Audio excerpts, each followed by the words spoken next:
जलजीवन योजनेअंतर्गत कामाच्या चौकशीची मागणी जलजीवन मिशन योजनेअंतर्गत पुसद तालुक्यातील ग्रामपंचायत हिवळणी तलावगाव येथील पराक्रम हे योग्य प्रकारे होत नसल्यामुळे या कामाची योग्य ती चौकशीची मागणी मौजे हिवळणी तलाव या गावामध्ये जलजीवन मिशन योजनेअंतर्गत 1 ते 1.5 फुटावर पाईपलाईन टाकत असून नियमांची पायमल्ली करत आहेत।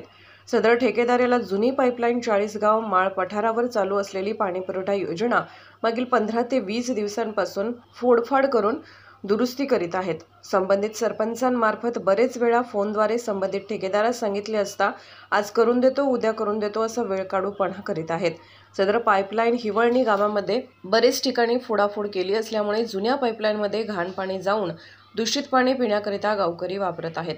त्यामुळे संपूर्ण गावकरी यांचे आरोग्य धोक्यात येत आहे। याची त्वरित दखल घेऊन संबंधित ठेकेदार यास फोडफाड केलेली पाईपलाईन त्वरित दुरुस्त करण्यासंबंधी योग्य स्थानिक चौकशी करावी, संबंधित ठेकेदारावर त्वरित कारवाई करण्यात यावी अशी मागणी श्रीराम गोपरा राठोड यांनी केली आहे।